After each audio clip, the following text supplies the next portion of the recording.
The frost on the window panes of the Boston suburbs always looks like delicate lacework in the early morning light.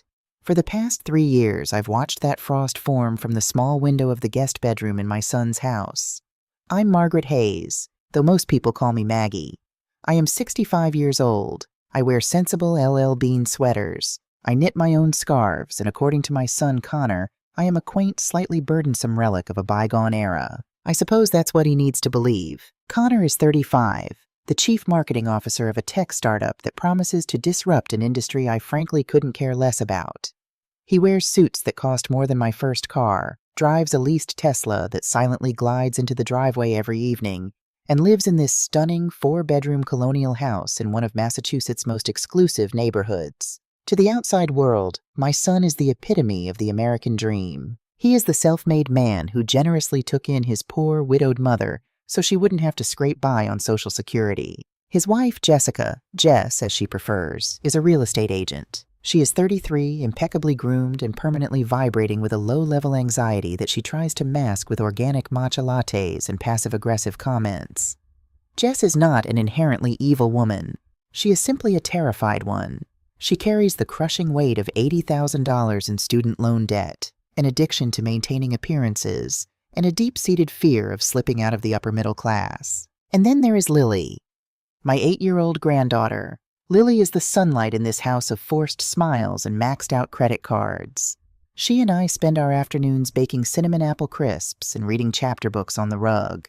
She is the only reason I have endured the suffocating atmosphere of this home. But there is something Connor and Jess do not know.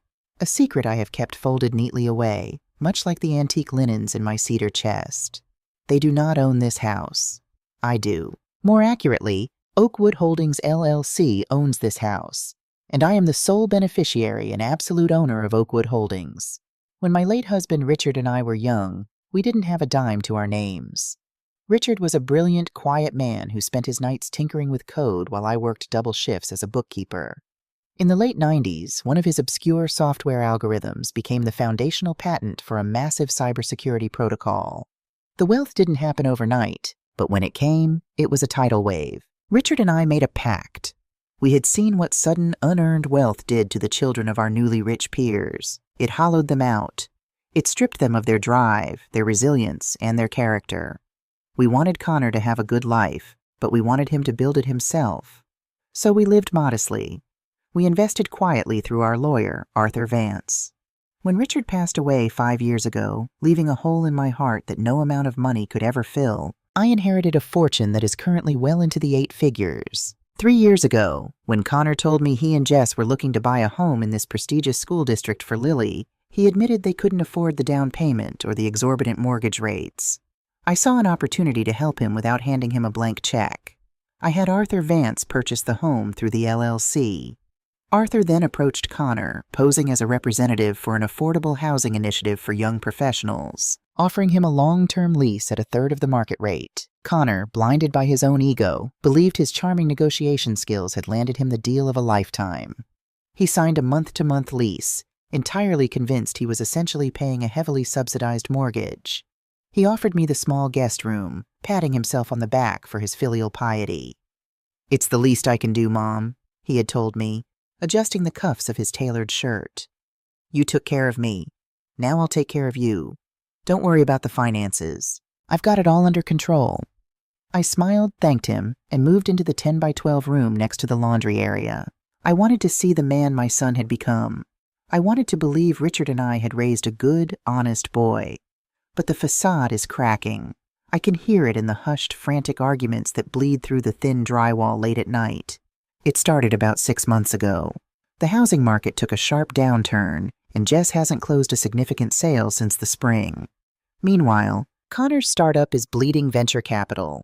The IPO he's been bragging about at country club dinners is indefinitely delayed. The reality of their lifestyle is catching up to them.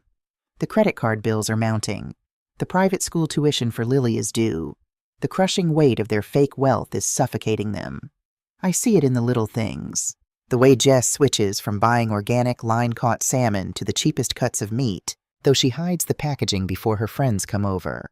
The way Connor pours himself a glass of scotch the moment he walks through the door, his shoulders knotted with tension, staring blankly at his laptop screen until 2 a.m. I feel pity for them. I truly do. But my pity is tempered by the way they have begun to treat me. As their financial panic sets in, my presence in the house has shifted from a badge of honor to an intolerable burden. I have become a nuisance. Maggie, could you please not leave your knitting on the good sofa? It makes the living room look like a retirement home. Jess snapped at me last Tuesday, hurriedly shoving my half-finished blanket into a wicker basket. I have potential clients coming over for a cocktail hour. I need the house to look curated. Of course, Jess, I said mildly, picking up my needles. I'll be in my room. And Mom? Connor chimed in, not looking up from his phone. Can you try not to use the hot water between 7 and 8 in the morning? Jess needs a long shower to de-stress, and the boiler can't handle it all. I pay the utility bills for this house through the LLC. I know exactly what the boiler can handle, but I simply nodded. I understand, Connor. They don't see me as a person anymore. They see me as an expense, an inconvenience taking up valuable square footage. It was a rainy Thursday evening when I heard the conversation that confirmed my worst fears. I was in the kitchen, quietly making a cup of chamomile tea. The door to Connor's home office was slightly ajar. I didn't mean to eavesdrop, but when you hear your own name spoken in a tone of desperate resentment, it is impossible to walk away. We are drowning, Connor. Drowning! Jess's voice was a harsh, ragged whisper. My student loan servicer called again today. If we don't come up with $5,000 by the end of the month, they're going to garnish my wages. And your company is about to do layoffs. We can't afford this life right now. Keep your voice down, Connor hissed. I'm working on it. I'm meeting with the investors next week. You've been saying that for months. We need liquid cash right now. Look at this house, Connor. We have 4 bedrooms. Lily has one, we have one, and your mother has the other. Do you know how much we could make if we put her room on Airbnb or rented it out to a traveling nurse? It's a gold mine sitting right down the hall. I held my breath, my fingers tightening around the warm porcelain of my teacup. Defend me, Connor, I prayed silently. Tell her that your mother is not a piece of real estate. Tell her that family is more important than an Airbnb rating. There was a long silence. The ticking of the grandfather clock in the hallway sounded like a hammer striking an anvil. We can't just throw her out on the street, Jess, Connor finally said. His voice wasn't indignant. It was merely logistical. She's my mother. How would that look to our friends? The optics would be a nightmare. Successful CMO kicks elderly mother to the curb. It would ruin my reputation. The optics. Not love, not duty. The optics. I closed my eyes, feeling a cold ache settle deep in my chest. Then we find a solution that looks good, Jess pressed, her tone turning calculating. Connor, she's 65. She forgets where she puts her reading glasses. Sometimes she leaves the stove on. What if she needs specialized care? She left the stove on once, Jess, and that was because the delivery guy rang the doorbell. It's a liability. Look, I did some research. The rustling of papers echoed from the office. There are state-funded facilities. Medicaid covers them. If we can get her to sign over medical power of attorney, we can say we are acting in her best interest. We find a place that takes her Social Security, we get her a bed, and we get our room back. Everyone wins. She gets care, and we get to keep our house. My heart pounded a slow, heavy rhythm against my ribs. A state-funded Medicaid facility. Those places were often understaffed, bleak institutions where the elderly were parked in wheelchairs facing blank walls, waiting for the end. Jess was willing to condemn me to that just to make a few $1,000s a month on short-term rentals. And my son, my flesh and blood, what would he say? A power of attorney, Connor mused, the hesitation in his voice breaking my heart into 1,000 jagged pieces. She'd never sign it if she knew what it was for. So we don't tell her what it's for, Jess urged. We tell her it's just a formality, for emergencies. She trusts you, Connor. She thinks you hung the moon. Play the concerned son. Tell her it's for her own protection. I didn't stay to hear the rest. I walked silently back to my small 10-by-12 room, closed the door, and sat on the edge of the twin bed. I didn't cry. Tears are a luxury for those who still have hope. Instead, a profound, icy clarity washed over me. Richard and I had tried to teach him the value of $1, but we had failed to teach him the value of a human soul. He had become a man who knew the price of everything and the worth of nothing. I pulled out my cell phone and dialed a number I knew by heart. It rang twice before a crisp, professional voice answered. Arthur Vance speaking. Arthur, I said, my voice steady and devoid of emotion. It's Maggie. Maggie, it's wonderful to hear from you. How are things in the suburbs? Is Connor treating you well? Arthur, I need you to review the lease agreement for Oakwood Holdings regarding the Boston property. I want to know exactly how quickly a 30-day notice of eviction can be executed in the state of Massachusetts. There was a pause on the line. Arthur was a sharp man. He didn't need me to spell it out. Maggie, are you certain? The standard is 30 days from the next rental period. But if you give the word, I can have the paperwork drafted and ready to be served at a moment's notice. Have it drafted, I instructed. And Arthur, the Tesla. It's registered to the LLC, correct? Yes, it is, as a corporate vehicle leased to Connor. Have the repossession order prepared as well. Don't file anything yet. Just have the loaded gun on your desk. Consider it done, Maggie. I am so sorry. Don't be, I replied. It's time my son learned how to stand on his own 2 feet, without my floorboards supporting him. I hung up the phone and looked around the small room, the knitted blanket on the bed, the framed photo of Richard and me on our honeymoon in Maine, the stack of children's books I read to Lily. I had been willing to live in this tiny box for the rest of my life if it meant being near my family. But they didn't want a family. They wanted a financial asset. The trap was set 3 days later. It was a Tuesday afternoon. Lily was at her private gymnastics class, and Jess was supposedly at an open house. Connor came home early, walking through the front door with an overly enthusiastic smile that didn't reach his eyes. Behind him trailed a man in a cheap, shiny suit carrying a leather briefcase. I was in the kitchen, peeling potatoes for a stew. I wiped my hands on my apron and watched them approach. Mom, Connor said, his voice dripping with forced cheerfulness. I'm so glad you're home. I brought someone I want you to meet. Hello, Connor, I said calmly. Who is your friend? This is Mr. Davis, Connor said, gesturing to the man. He's a financial and life planning advisor. I asked him to come by to talk about some paperwork. Mr. Davis extended a slightly sweaty hand. A pleasure to meet you, Mrs. Hayes. Connor has told me so much about you. He's a very devoted son. Is he? I murmured, ignoring the outstretched hand and picking up my peeler again. What kind of paperwork requires a life planning advisor on a Tuesday afternoon, Connor? Connor cleared his throat, shifting his weight uncomfortably. He loosened his expensive silk tie. Well, Mom, you know how much Jess and I worry about you. You're getting older, and with my travel schedule for the startup and Jess working so hard, we just want to make sure you're protected. If, God forbid, something were to happen to you, a medical emergency, a fall, we want to be able to make the best decisions for your care without the state interfering. I see, I said, peeling a long, continuous strip of potato skin. I'm in perfect health, Connor. My blood pressure is lower than yours. Of course, Mr. Davis chimed in quickly, opening his briefcase and pulling out a thick stack of stapled papers. This is purely preventative, Mrs. Hayes. Standard procedure for someone in their golden years. It's a medical power of attorney and an advance directive. It simply gives Connor the legal authority to handle your medical and living arrangements should you become incapacitated. Or, he added with a slick smile, if you simply decide you'd rather have a professional facility handle your daily needs so you don't have to burden your family. There it was, the word burden. Connor looked at me, his eyes wide, trying to project the image of a loving, concerned child. Mom, please, it would give me such peace of mind. Just sign it. We've got a notary down the street who can stamp it tonight. I put the potato down. I dried my hands carefully on a dish towel. I walked over to the kitchen island and looked down at the documents. I didn't need reading glasses to see the bold print at the top, or the specific clauses Mr. Davis had highlighted with a yellow marker. Clause 4.2 caught my eye.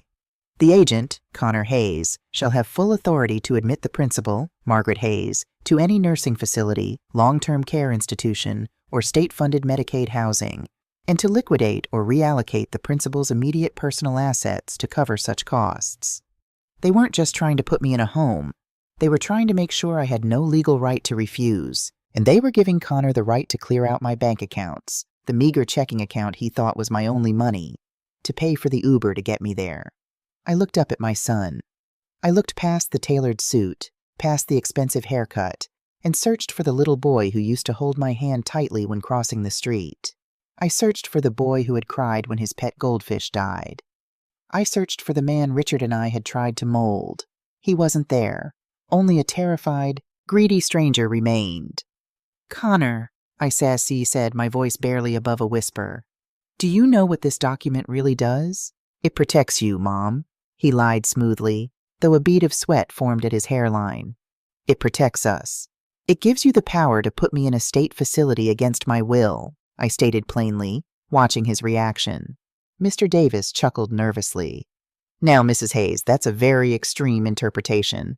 "I am speaking to my son, Mr. Davis," I snapped, the sudden sharpness in my voice making both men jump. I turned my gaze back to Connor. "Look me in the eye, Connor. Tell me that you are not planning to put me in a Medicaid facility so you and Jess can rent out my room on Airbnb to pay your credit card bills." Connor's face went completely ashen. The blood drained from his cheeks, leaving him looking sickly and hollow. His mouth opened, but no sound came out. He stared at me in absolute, horrified silence. He had no idea how I knew. For a long moment, the only sound in the expensive kitchen was the hum of the refrigerator. "Mom," he finally stammered, stepping back. Things are just really tight right now, and you don't understand the pressure." "I understand perfectly," I said. I picked up the stack of papers, calmly tore them in half, and dropped them into the stainless steel trash can. "Mrs. Hayes!" Mr. Davis gasped. "Get out of my kitchen, Mr. Davis," I commanded, drawing myself up to my full height. I am not a tall woman, but at that moment I felt 10 feet tall.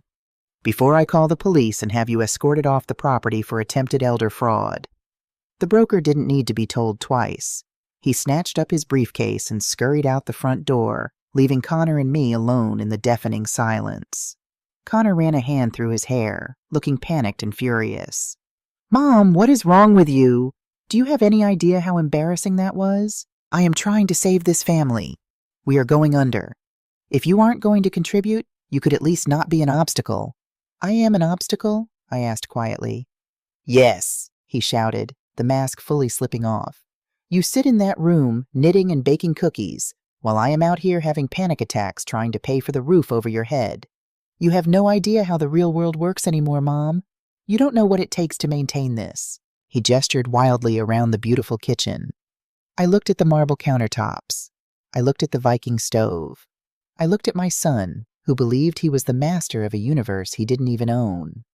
"You're right, Connor," I said softly, untying my apron and laying it over the back of a chair. "I suppose I don't know what it takes to maintain your lifestyle. I am very sorry for the burden I have caused you." Connor exhaled a sharp breath, running his hands over his face, believing he had won the argument. "Look, Mom, I'm sorry I yelled. Just let's talk about this rationally later. When Jess gets home, we have to figure something out." "There is nothing left to figure out," I replied, turning my back to him and walking toward the hallway. "I will be out of your way very soon." As I walked into my small room and closed the door, I didn't feel heartbreak anymore. I felt resolve. Connor believed I was a helpless old woman clinging to his coattails. He believed he was the king of his castle. It was time to show him who actually owned the throne. The days following the incident with Mr. Davis were cloaked in a thick, suffocating silence. Connor avoided me entirely, leaving for work before I woke and returning long after I had retired to my small room. Jess, sensing the sudden shift in the house's tectonic plates, doubled down on her frantic energy, cleaning countertops that were already spotless and snapping at Lily for leaving crayons on the coffee table. Neither of them brought up the shredded Medicaid papers. They thought I was just an obstinate old woman throwing a tantrum, and that eventually, hunger or loneliness would force me back into line. Then came Thanksgiving. In New England, Thanksgiving is supposed to be a warm hearth against the encroaching winter, but in Connor's house it was a theatrical production. Jess had invited 2 other couples from the neighborhood, the Sterlings and the Montgomerys, people who measured their worth by the brand of their imported SUVs and the zip codes of their vacation homes. I spent the entire morning in the kitchen, roasting the 20-pound turkey, preparing my grandmother's sage stuffing, and baking the pecan pies Connor used to beg for when he was a boy. I wore my favorite maroon knit sweater, my silver hair pinned neatly back. I did not look like a millionaire, I looked like a mother, and for the last time in this house, that is exactly how I acted. Dinner was served in the formal dining room, bathed in the glow of crystal chandeliers. I sat at the far end of the long mahogany table, near the kitchen door, quietly cutting Lily's turkey into small, bite-sized pieces. The wine flowed freely, and with it, the loosened tongues of desperate people trying to sound successful. Connor boasted about a supposed new round of funding for his startup, a complete fabrication, I knew. Jess talked loudly about a commercial real estate deal she was consulting on. And then, as the dessert plates were being cleared, Jess turned the spotlight onto me. "You know, Diane," Jess sighed, leaning toward Mrs. Sterling with a perfectly rehearsed look of noble exhaustion. "Having family live with you is such a blessing, but it requires so much sacrifice, especially as they get older and need professional attention." The table grew quiet. Connor stared hard at his half-empty wine glass, his jaw clenching, but he didn't intervene. "Oh, I completely understand, Jess," Diane murmured sympathetically, glancing at me as if I were deaf. "We had to move my father into a managed care facility last year. It was hard, but honestly it's safer for them. And it gives you your life back." Jess offered a brave, martyred smile. "Exactly. Connor and I were just talking about that. We found a wonderful state-assisted community not far from here. They have nurses on call 24/7.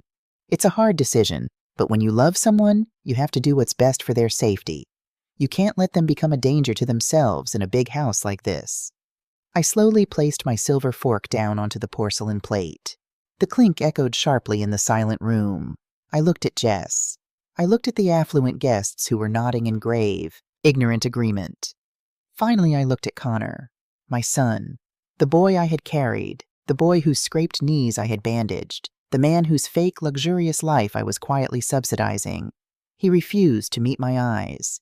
He just took another sip of wine, validating his wife's cruelty with his cowardly silence. They were doing it.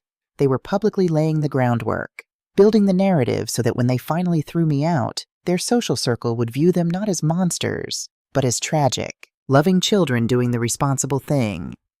"It sounds like you have it all figured out, Jessica," I said. My voice was calm, devoid of any tremor.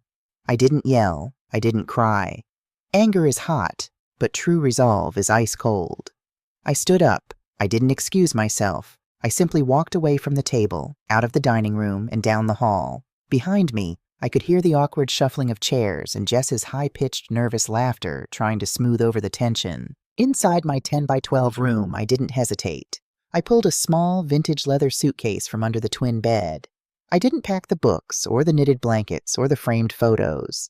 I packed 3 changes of sensible clothes, my toiletries, and my medications. Everything fit perfectly. Before I closed the suitcase, I reached into the neckline of my sweater and unclasped the necklace I was wearing. It was a single, modest pearl on a delicate silver chain. Connor had bought it for me with his very first paycheck from a high school summer job. He was 16, beaming with pride as he handed me the small velvet box. "Because you deserve nice things, Mom," he had said. I placed the pearl necklace gently on the center of the perfectly made bed. I didn't need it anymore. That boy was gone. I put on my heavy winter coat, picked up my suitcase, and walked out the front door. The Boston air was freezing, the wind carrying sharp, stinging flakes of early snow. I didn't look back at the illuminated windows of the colonial house. At the end of the block, idling quietly under a street lamp, was a black Lincoln town car. Arthur Vance, my lawyer, had arranged it after my call 3 days ago. The driver stepped out, took my bag, and opened the door. I slid into the warm leather interior. "Where to, Mrs. Hayes?" the driver asked respectfully. "To the Oakwood estate, please," I replied. As the car pulled away, I felt a single tear slip down my cheek. I let it fall. It was the last tear I would shed for the illusion of my son. Tomorrow, the reality of the world he thought he owned was going to crash down upon him. Friday morning dawned crisp and bitterly cold, the kind of Black Friday where the world feels stripped bare. For Connor Hayes, the holiday hangover was entirely financial. His startup was exactly 2 weeks away from missing payroll. His credit cards were maxed out, and his wife had spent the morning screaming at him about how his mother walking out was going to ruin their reputation in the neighborhood. Desperation makes people bold, but it also makes them stupid. At 10 a.m., Connor walked through the glass doors of First Republic Bank in downtown Boston. He wore his sharpest navy suit, carrying a leather portfolio. He had an appointment with a senior loan officer, a woman named Eleanor, who had silver hair much like mine and eyes that had seen every lie a desperate man could tell. Connor sat across from her, projecting the confident aura of a tech executive. "Eleanor, thank you for seeing me on a holiday weekend," Connor began smoothly. "I'm looking to access some of the equity in my home. A HELOC, home equity line of credit. Just a short-term bridge loan for some renovations and to float some personal investments. $200,000 should do it. The property is in Wellesley, valued at around $1.8 million. Eleanor adjusted her reading glasses and typed his social security number into her terminal. She frowned slightly. She typed something else. "Mr. Hayes," Eleanor said slowly, her tone professional but guarded. "Are you referring to the property on Willow Creek Drive?" "Yes, exactly. We've been there for 3 years, never missed a payment. I'm sure you can see the excellent payment history." "I see a history of monthly payments, yes," Eleanor replied, turning the monitor slightly. "But Mr. Hayes, you cannot take out a home equity line of credit on this property." Connor offered a patronizing chuckle. "Eleanor, I have a stellar credit score, and the equity—" "You have no equity, Mr. Hayes," Eleanor interrupted, her voice hardening. "Because you do not own this house." Connor froze. The patronizing smile died on his lips. "I beg your pardon? Of course I own it. I have the mortgage documents in my portfolio right here." He unzipped the leather case and pulled out a thick stack of papers he had signed 3 years ago. Eleanor didn't even look at them. "Mr. Hayes, I don't need to look at those. A quick public records search shows that the deed to the Willow Creek property is held by Oakwood Holdings, LLC. The payments you make every month are not mortgage payments. They are rent. You signed a residential lease agreement." "That's impossible!" Connor's voice cracked, rising in pitch. People in the neighboring cubicles turned to look. "The Affordable Housing Program. They said the LLC was just a holding structure for the tax credits. I pay the taxes." "Sir, you pay a flat monthly fee," Eleanor corrected him quietly. "If you check your documents, you will see that you have never once paid property tax to the city. The LLC pays it. You are a tenant, a month-to-month tenant, according to the state registry. You have zero collateral." Connor sat there, the blood rushing to his ears. His hands began to tremble. 3 years. 3 years of bragging at country clubs. 3 years of Jess redecorating a house she didn't own. He had been so arrogant, so blinded by his desire to appear wealthy, that he had never bothered to hire his own lawyer to read the fine print. I need to make a phone call," Connor whispered, scrambling to gather his useless papers. He practically ran out of the bank, his chest tight with a panic attack he could no longer suppress. He sat in his leased Tesla in the bank's parking lot, dialing the number for the management company that handled his mortgage. It went straight to a law firm, Arthur Vance's law firm. "Vance and Associates," a receptionist answered. "I need to speak to whoever manages Oakwood Holdings," Connor demanded, his voice bordering on hysterical. "1 moment, please." A click. Then Arthur Vance's calm baritone voice. "Hello, Connor." "Arthur? What the hell is going on? The bank is telling me I don't own my house. What kind of scam did you pull with that housing program?" "There was no scam, Connor," Arthur said flatly. "You were offered a lease at a heavily subsidized rate. You signed it willingly. The owner of Oakwood Holdings simply decided to offer a young family a break." "The owner? Who is the owner? I demand to speak to them." "You already have," Arthur replied, the weight of the revelation hanging heavy in the air. "Oakwood Holdings is entirely owned and controlled by your mother, Margaret Hayes." Connor stopped breathing.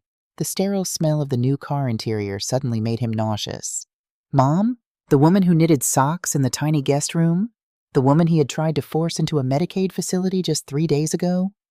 That's a lie. My mother has nothing. She lives on Social Security." "Your mother inherited a substantial patent portfolio from your father," Arthur corrected him, devoid of any sympathy. "She is a very wealthy woman, Connor. She bought that house in cash to keep a roof over your head. But after the events of this week, her generosity has concluded." "Concluded? What does that mean?" "It means you should go home, Connor. The paperwork has already been delivered." Arthur hung up. Connor broke every speed limit getting back to Wellesley. His mind was a chaotic blur of denial, shame, and sheer terror. He swerved onto Willow Creek Drive, his tires screeching against the frost-covered asphalt. As he pulled up to his pristine $1.8 million house, his stomach dropped into a bottomless abyss. A heavy-duty tow truck was backed into his driveway. A man in a high-visibility jacket was securing chains to the front axle of Connor's beloved Tesla. Connor threw the car into park, leaping out before the engine even cut off. "Hey, stop! What the hell are you doing? That's my car!" The tow truck driver didn't flinch. He pulled a clipboard from his jacket. "Are you Connor Hayes?" "Yes. Unhook my damn car." "Sorry, buddy. I have a corporate repossession order. This vehicle is registered to Oakwood Holdings, LLC. The corporate lease has been revoked by the primary shareholder. Hand over the key fob, please, or I'll have to call the police." Neighbors were starting to peek through their plantation shutters. Mrs. Sterling, the woman Jess had been trying to impress just last night, was standing on her porch, holding a mug of coffee, watching the entire humiliating spectacle. Defeated, shaking with a mixture of rage and humiliation, Connor tossed the key fob onto the driveway. He turned and ran up the cobblestone path to his front door. Taped squarely at eye level on the expensive oak door was a bright yellow legal envelope. Connor ripped it off. Inside was a formal legal document, stamped and notarized. 30-day notice to quit and vacate. To Connor Hayes and Jessica Hayes. Please take notice that your month-to-month tenancy at the premises known as address is hereby terminated. You are required to vacate the premises and deliver possession to Oakwood Holdings, LLC within 30 days. The front door suddenly jerked open. Jess stood there, her hair disheveled, her face streaked with mascara and tears. She was holding her phone in a death grip.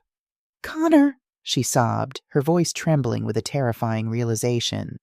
"My credit card. The platinum one you said the company paid for.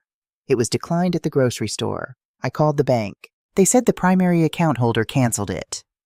Connor stared at his wife, then looked down at the eviction notice in his hands, and finally out at the tow truck pulling his status symbol down the street. The house of cards hadn't just fallen. It had burned to the ground. "Jess," Connor whispered, his voice completely broken. "We have nothing. Everything we have. It was my mother's."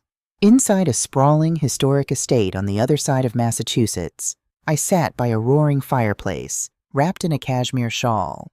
My lawyer, Arthur, sat across from me, sipping black coffee. "The Tesla has been recovered, Maggie," Arthur informed me gently. "And the eviction notice has been served. The credit lines are severed."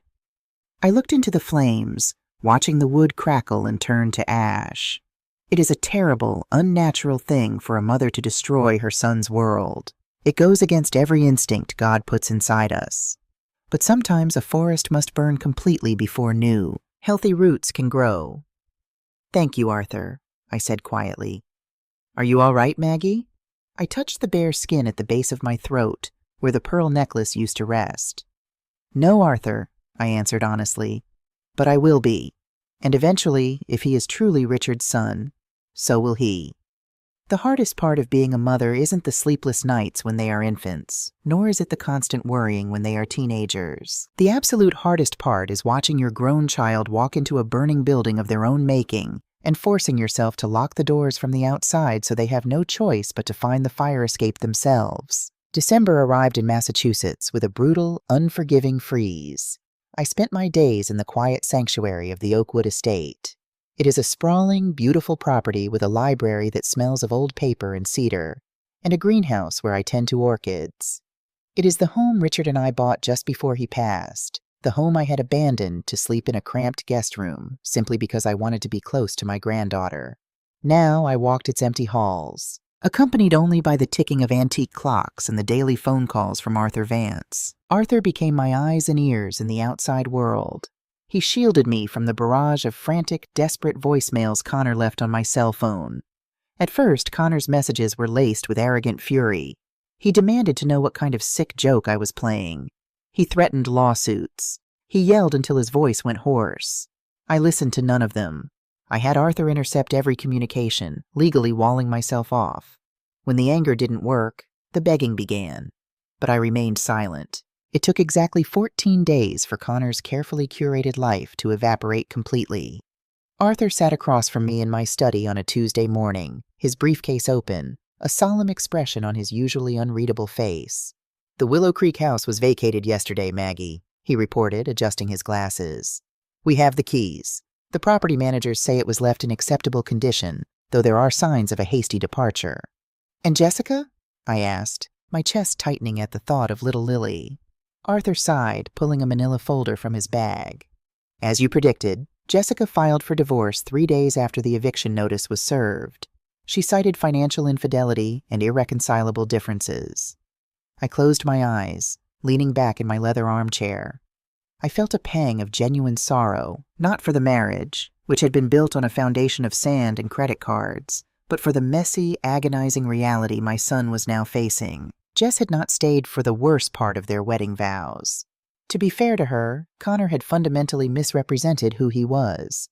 Jess had married a man she believed to be a self-made tech executive with a massive safety net. When she discovered that her husband was essentially a broke tenant whose lifestyle was a mirage funded by the very mother they had tried to discard, her panic overrode whatever affection she might have had left. "She has moved back in with her parents in Connecticut," Arthur continued, his tone clinical but gentle. "She took Lily. Jessica is demanding full physical custody, claiming Connor has no fixed address and no stable income. She is also seeking maximum alimony and child support." "Child support he cannot pay," I murmured. "No, he cannot. Especially not now. Connor was let go from his position at the startup on Friday."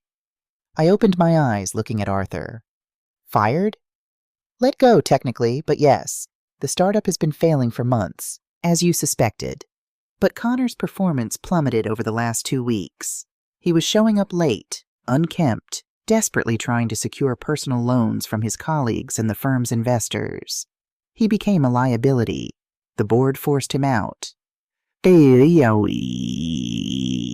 was a complete and total strip-down. In less than a month, my son had lost his home, his luxury car, his marriage, his daughter, and his prestigious job. The superficial friends he and Jess had spent thousands of dollars entertaining, the Sterlings, the Montgomerys, had vanished the moment the catered dinners stopped. He was a social pariah in his own circles. "Where is he now, Arthur?" I asked, my voice barely above a whisper. I had to know he wasn't on the streets. I am trying to teach him a lesson, not destroy his will to live. "He's sleeping on a pull-out sofa in a 1-bedroom apartment in South Boston. It belongs to a junior copywriter who used to work under him. It's the only favor he could call in." Arthur paused, looking at me with deep sympathy. "Maggie, if you want to intervene, to send him a small allowance—" "No!" I interrupted, my voice finding its steel. "If I send him money now, he will just use it to hire a lawyer to fight Jess, or try to buy his way back into a life he hasn't earned. He needs to hit the bedrock. You can't rebuild a house until you clear away the rubble." "What about Lily?" Arthur asked. "Set up an irrevocable trust for her," I instructed immediately. "Fully funded for her education, health care, and future. But structure it so that neither Jessica nor Connor can touch a single penny of the principal for their own expenses. Make sure Jessica knows Lily is provided for.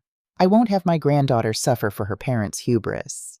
The winter deepened and the holidays passed in a blur of quiet reflection. I spent Christmas Eve sitting by the window, watching the snow fall over the Oakwood grounds, praying for the boy I had raised. By January, the reality of poverty had set its teeth into Connor.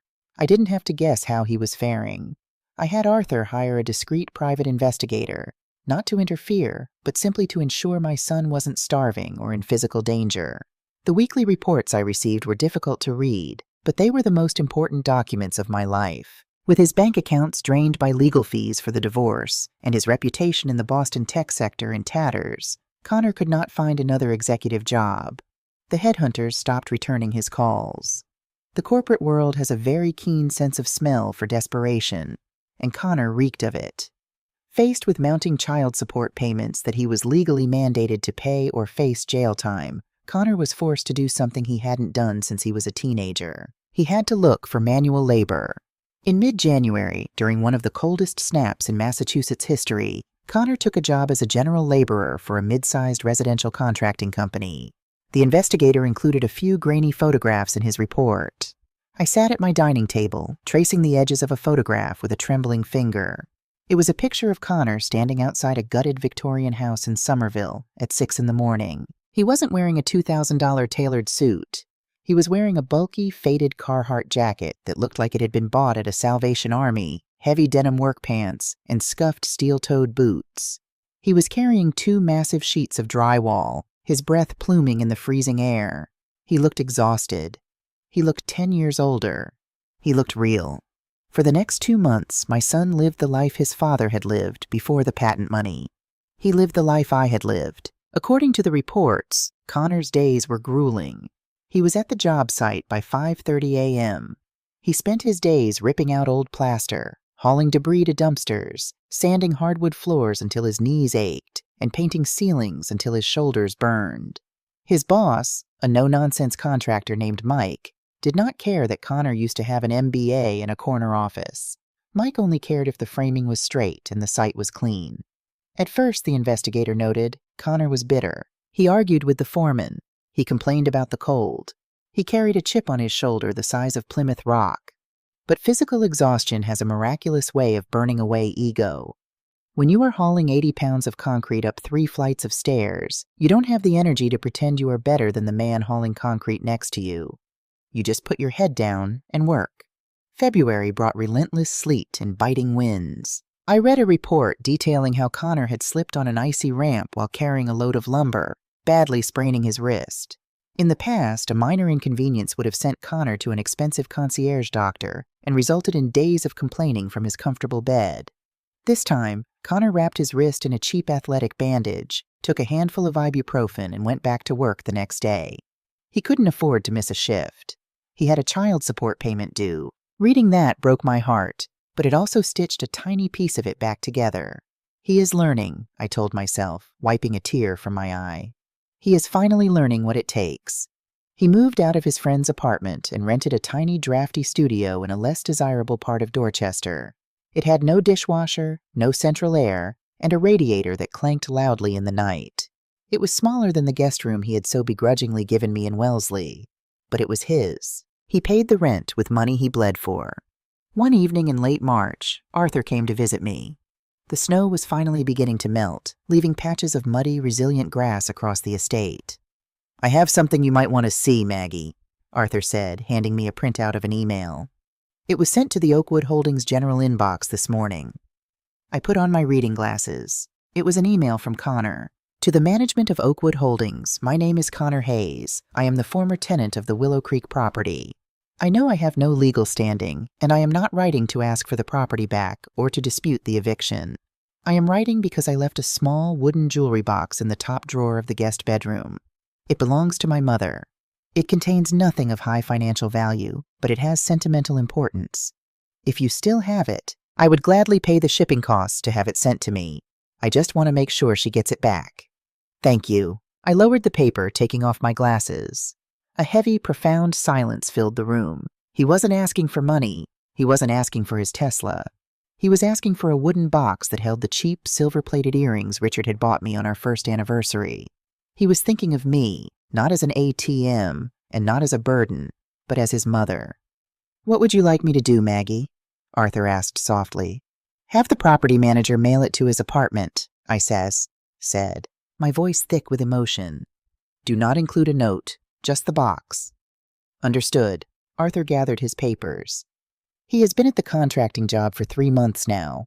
The investigator says his boss, Mike, promoted him to an assistant project manager position last week. Apparently, Connor figured out a way to streamline their material supply chain using some old software skills. He saved the crew a lot of money." I smiled, a genuine warm smile that reached all the way to my eyes. "He always was a smart boy, Arthur. He just needed to figure out what to do with it." "Are you going to contact him soon?" I looked out the window at the thawing earth. Spring was coming. The harsh, punishing winter was finally receding. "Not yet," I replied. "He has learned how to survive. Now he needs to learn how to be humble. The crucible isn't finished yet. I knew that true redemption doesn't happen just because you suffer. It happens when you are faced with your past, stripped of your armor, and forced to choose who you are going to be moving forward. Fate, it seemed, was about to arrange that meeting for me. Because Oakwood Holdings was not just a real estate trust, we also invested heavily in historic renovations across Massachusetts. And Arthur had just informed me that a subsidiary of our company had hired a local contracting firm to restore the antique hardwood floors of a newly acquired property nearby. The firm we hired was Mike's Contracting, and the man assigned to lead the crew was my son. The stage was set for our final reckoning. I just prayed to God that the man who walked through my doors would be the son I had always hoped for, and not the ghost of the boy I had left behind in the snow. April arrived in New England, not with a gentle thaw, but with a fierce, cold rain that washed away the last stubborn piles of dirty snow. Spring here is a season of hard work.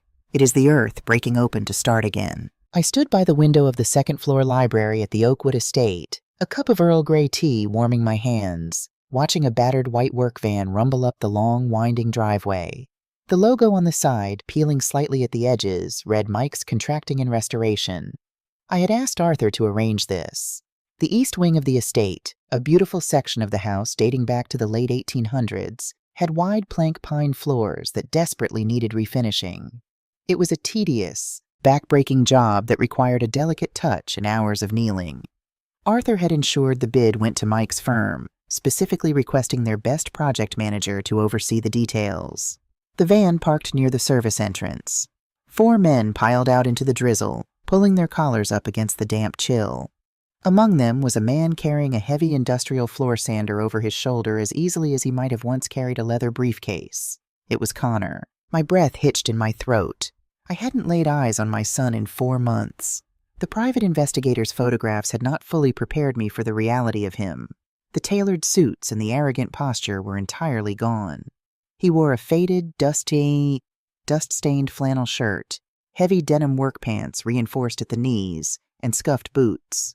He was leaner, the expensive stress-induced lunches of his corporate life replaced by the lean, hard muscle of physical labor. But it was his face that struck me the most. The smug, entitled veneer that had always masked his features was stripped away. As he directed his crew, pointing toward the side entrance and holding the door for a younger worker carrying a bucket of polyurethane, he looked focused. He looked tired. He looked remarkably like his father. For the next 3 days, I remained entirely out of sight, sequestered in the west wing of the house. The estate was large enough that the crew believed the owner was simply out of town, or a reclusive billionaire who preferred not to be disturbed. From 6 a.m. until 5 p.m., the east wing was a symphony of whining orbital sanders, the heavy thud of work boots, and the sharp, chemical scent of wood stain. On the afternoon of the 4th day, the job was nearly complete. The crew had packed up the heavy machinery and loaded it into the van. Through the internal intercom system, I heard Mike, the boss, tell Connor to stay behind for an hour to do the final hand sanding on the baseboards and lock up the property. The house fell completely silent, save for the rhythmic, scraping sound of sandpaper against pine coming from the east parlor. It was time. I walked down the grand, curving staircase, my soft-soled slippers making no sound against the Persian runners. I wore a simple gray cardigan and a pair of tailored slacks. My heart pounded a frantic rhythm against my ribs, but my face was composed. I had left something in the parlor intentionally. The furniture was covered in heavy canvas drop cloths, the paintings removed from the walls to protect them from the dust. But on the great marble mantelpiece above the fireplace, I had instructed the housekeeper to leave one single item uncovered. I stepped into the doorway of the parlor. Connor was on his hands and knees in the far corner of the room, his back to me. He was rhythmically sanding the intricate grooves of the Victorian baseboard. A fine layer of yellow wood dust coated his hair and his shoulders. He was humming quietly to himself, a low, tuneless sound of concentration. Then he stopped. He sat back on his heels, wiping the sweat from his forehead with the back of a dusty wrist. He slowly stood up, stretching his aching lower back, and turned toward the center of the room. His gaze drifted across the canvas-covered furniture, up the tall, arched windows, and finally settled on the marble mantelpiece. I watched as he froze. He took a slow, hesitant step forward, his work boots leaving faint, dusty prints on the bare, newly stripped wood. He walked up to the fireplace and stared at the single object sitting there. It was a silver-framed photograph. It was a picture taken almost 30 years ago. Richard was wearing an awful, oversized sweater, smiling brightly, with his arm wrapped around me. Sitting on my shoulders, missing a front tooth and laughing at the camera, was a 6-year-old Connor. He reached out with a trembling hand, his calloused, dirty fingers hovering just inches from the silver frame. "You missed a spot near the radiator, Connor," I said quietly. Connor spun around, knocking his hip against the heavy oak trim of the fireplace. His eyes were wide, bloodshot from the wood dust in sheer shock. He stared at me standing in the doorway. He looked at me, then at the photograph, then at the soaring 20-foot ceilings of the parlor, and then back to me. His brain was fighting a war to process the information. "Mom?" he breathed, his voice cracking. "Hello, Connor." He stepped away from the mantelpiece, looking around the magnificent room as if the walls were closing in on him. The realization hit him with the physical force of a freight train. The puzzle pieces he had been desperately trying to force together for 4 months finally snapped into place. "This is Oakwood Holdings," he whispered, the horror and awe battling in his throat. "This estate, the LLC. It's all you. You own this." "I do," I confirmed softly. He stared at my gray cardigan, remembering the 3 years I had spent living in a tiny 10-by-12 room next to his laundry area. "You lived in a closet," he said, his voice trembling. You have millions of dollars. You have this entire mansion. And you let me put you in a room barely big enough for a twin bed. Why?" "Because I wanted to live with my son," I answered, my voice steady. The square footage of the room was irrelevant to me. I wanted to watch my granddaughter grow up. I wanted to be part of a family. Connor swallowed hard, looking down at his dust-covered hands. The shame radiating from him was palpable. "And I tried to throw you into a Medicaid facility to rent it out on Airbnb. You did." He squeezed his eyes shut, a jagged sigh escaping his lips. He didn't offer an excuse. He didn't blame Jess or the pressure of the startup or the economy. 4 months of grueling, honest labor had stripped him of his ability to deflect. "I received a letter from Arthur Vance's firm last week," Connor said quietly, opening his eyes. They were shining with unshed tears. "Official corporate notice. Oakwood Holdings acquired my old tech startup in a bankruptcy buyout. You bought the company that fired me." "I did," I said. "It had terrible management, but the core engineering team is brilliant. I injected capital to save the jobs of 300 employees who were going to miss their mortgages because of the board's incompetence." Connor nodded slowly, a bitter, self-deprecating smile touching his lips. "And Arthur made sure to include the addendum. As part of the restructuring, all founding executive equity was liquidated for pennies. My shares were wiped out. You saved the company, but you made sure I didn't get a golden parachute." "I buy viable companies, Connor," I replied, my tone firm but lacking any malice. "I do not reward failures of character. You built a life on an illusion, and you were willing to sacrifice your own mother to maintain it. I will not fund the ego of the man who stood in my kitchen and lied to my face. I waited for the anger. I waited for the resentment that had defined him for so long to flare up. I braced myself for him to shout, to call me cruel, to demand the money he felt he was owed. But the anger never came. Instead, Connor's shoulders slumped. The heavy, invisible armor of his pride shattered completely, falling away to reveal the exhausted, broken boy underneath. His knees buckled and he sank down onto the very floor he had just spent 4 days painstakingly restoring. He sat amidst the sawdust, his long legs crossed, and buried his face in his rough, calloused hands. A ragged sob tore from his throat. It was an ugly, guttural sound, the sound of a man mourning the death of who he used to be. "I'm so sorry," he wept, his voice muffled by his hands. "Oh God, Mom, I am so sorry." I walked slowly across the room. I did not care about the sawdust. I knelt on the hard pine floor beside him. I reached out and rested my hand on his back. I could feel the sharp line of his spine beneath the thin flannel shirt. He was trembling violently. "I lost her, Mom," he cried, looking up at me, his face streaked with tears and wood dust. "I lost Lily. Jess won't let me see her except for supervised visits every other Sunday at a diner. She says I can't provide a stable environment. I sleep on a mattress on the floor above a laundromat in Dorchester. I don't have a car. I don't have anything to give my daughter. I don't know how to be a father without money." This was the climax of his crucible. This was the moment Richard and I had prayed he would eventually reach. He wasn't crying because he lost the Tesla. He wasn't crying over the country club memberships or the expensive suits. He was weeping because he realized that without his wallet, he didn't know what his worth as a man was. "Connor, look at me," I commanded softly. He lifted his head, his blue eyes searching mine for any shred of salvation. You think you have nothing to give her? I said, my voice echoing gently in the vast, empty parlor. But for the first time in your adult life, you have something real. Look at your hands. He looked down at his palms. They were blistered, rough, and stained with polyurethane. For 3 years you sold air. You sold promises and marketing slogans for a product that didn't matter, I told him. But today you took something broken, and with your own sweat and pain, you made it beautiful again. You learned how to work. You learned humility. You learned that you are not above the dirt. I reached into the pocket of my cardigan and pulled out a simple, crisp white business card. I held it out to him. Connor took it with a shaking hand.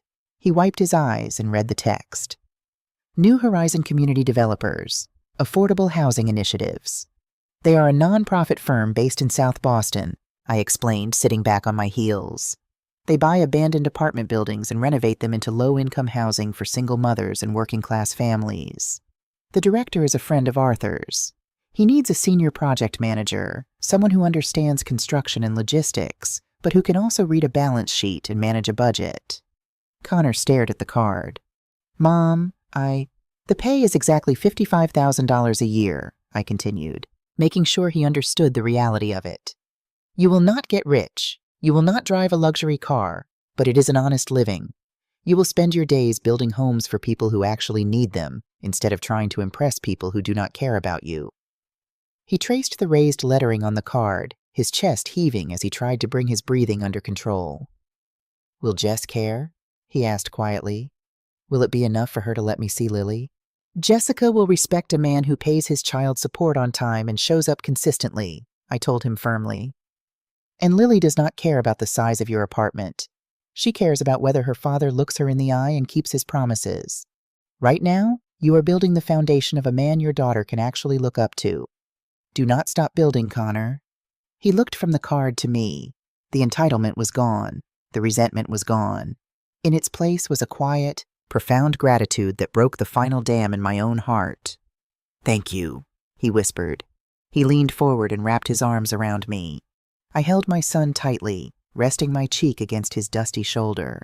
I smelled the sawdust and the sweat, and to me, it was the sweetest perfume in the world. I closed my eyes and let the tears I had held back for 4 months finally fall. We sat there on the floor of the parlor for a long time, 2 broken pieces of a family finally beginning to glue themselves back together. 2 years later, the May sun was warm and bright, illuminating the blooming hydrangeas that lined the Oakwood estate. I was sitting on the wraparound porch in my favorite wicker chair, a half-finished knitted sweater resting in my lap. A reliable 5-year-old Honda Civic pulled up the gravel driveway. The doors opened, and an energetic 10-year-old girl burst out of the back seat, her pigtails flying as she ran across the lawn. "Grandma Maggie!" Lily shrieked, throwing herself into my arms. "Hello, my beautiful girl," I laughed, hugging her fiercely. "Did you have a good week at school?" "I got an A on my science project, and Dad said if I keep it up, we can go to the aquarium tomorrow." I looked up as Connor walked up the porch steps. He was wearing clean khakis and a polo shirt with the New Horizon logo embroidered on the chest. He looked healthy, grounded, and deeply at peace. The premature gray at his temples only made him look more distinguished. He didn't live in a mansion. He rented a modest, clean 2-bedroom apartment in a safe, quiet neighborhood where Lily had her own room painted exactly the shade of purple she demanded. He and Jess had settled into a civil co-parenting routine. Jess had eventually married a wealthy orthodontist in Connecticut, securing the financial safety net she had always craved. Connor didn't mind. He paid his child support, he never missed a weekend visit, and he was the father Lily needed. "Hello, Mom," Connor smiled, bending down to kiss my cheek. "Hello, Connor," I replied, patting his arm.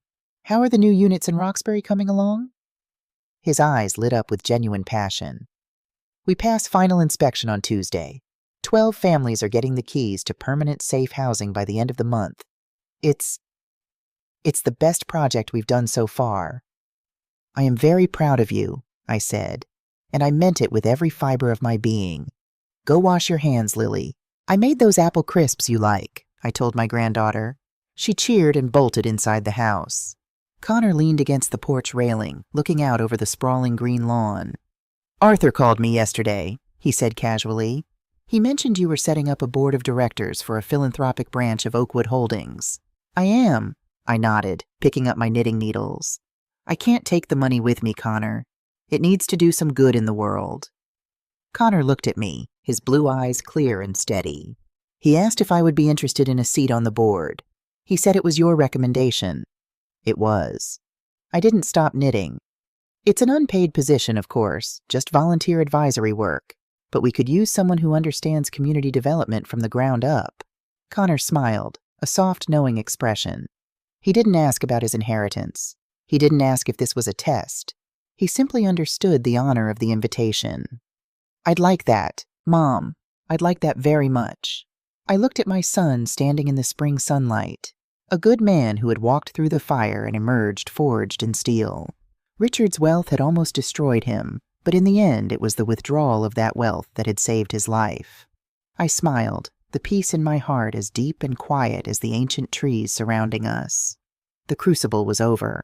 The legacy was secure. "Good," I said softly, the click of my knitting needles a steady, comforting rhythm. "Now go inside and help your daughter with the apple crisps before she eats all the cinnamon." "Yay?"